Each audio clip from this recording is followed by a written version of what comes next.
the Celtics actually have a chance to pull this off? Do you believe? I wouldn't say I believe, but it's in the realm of possibilities.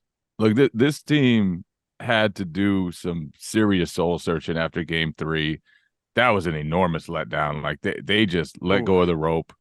It was clear they were talking about how they became disconnected. There were some direct conversations among Celtics players, coaches, everybody in between game 3 and 4, and they found something. And who knows whether they can do that 3 more times in a row against Eric Spoelstra, against Jimmy Butler. It's going to be really, really tough to beat those guys 3 straight times when you absolutely need to do it and when they just need one.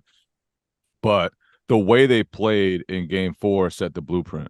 Like Jaylen Brown, Jason Tatum, those guys can't be intent on just getting their own. They got to move the ball, get off it, get the ball again, and then attack, because the Heat are so good in help defense. They're so sharp in their rotations. You have to really work to get good shots. And I don't think the Celtics did enough of that in the first 3 games. I thought their offensive purpose, offensive progress was so much better in game 4. Just the way they were, especially Jaylen Brown, I thought, even though he didn't have a big game scoring, he just wasn't forcing it. And that's huge for them when he's patient going to the paint and then spraying it out to shooters. That's just such a big deal for them. And it gets the ball moving for them and draws help and starts. All of a sudden, Grant Williams is open. All of a sudden, Marcus Smart's wide open. All of a sudden, Derek White, Al Horford, guys who haven't always had big games in this series, get wide open shots and start feeling good about themselves. So that's it. Like the Heat are playing at a super high level. Jimmy Butler is playing at a super high level, and nobody's ever come back from down 3-0. But this would be like the circumstance where it would happen if it did happen. But it probably won't happen. No, I can tell you there's nobody happier that we're having this conversation and people around the nation are having this conversation than Eric Spoelstra. He loves the fact that the Heat have gone from everybody loving on them, telling them how great they are, to saying they're going to blow a 3-0 lead in the conference finals. He loves that team feeling like an underdog, feeling like they Right. got a chip on their shoulder.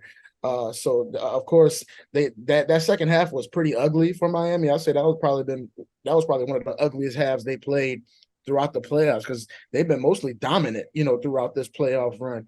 But I think he loves the fact that they're back in that underdog role now. Everybody's doubting them. Everybody's talking about how well Jason Tatum played, and if the Celtics are going to be able to make history the same way the Red Sox did, 20 years ago.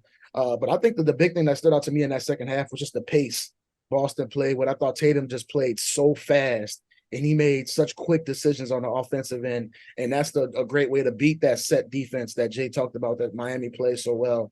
I thought he was just spraying the ball, making really quick decisions. And I think it's going to be tough for Miami when he plays that way and he's really decisive in what he does. But I think we joked about it, but the Gabe Vincent loss is huge, not just because Gabe was playing so well, but because the Heat are already without Tyler Hero and Victor Oladipo. I mean, when we're talking about ball handling guards, what do they got? Jimmy Butler and 38-year-old Kyle Lowry, and that's pretty much it, right? So I think we're going to see Yeah.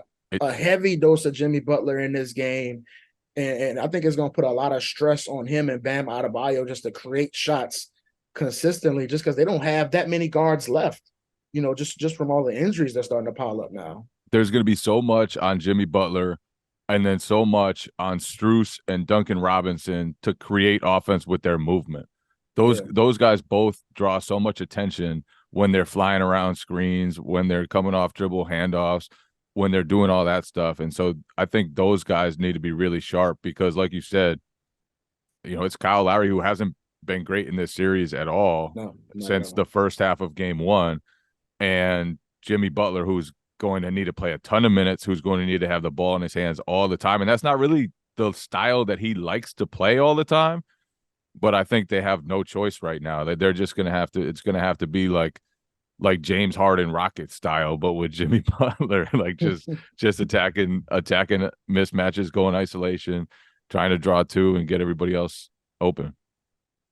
Yeah, my expectation is that Nikola Jovic is going to enter the game tonight and he's going to dominate, setting up the Jovic Jokic finals matchup. That's what we need.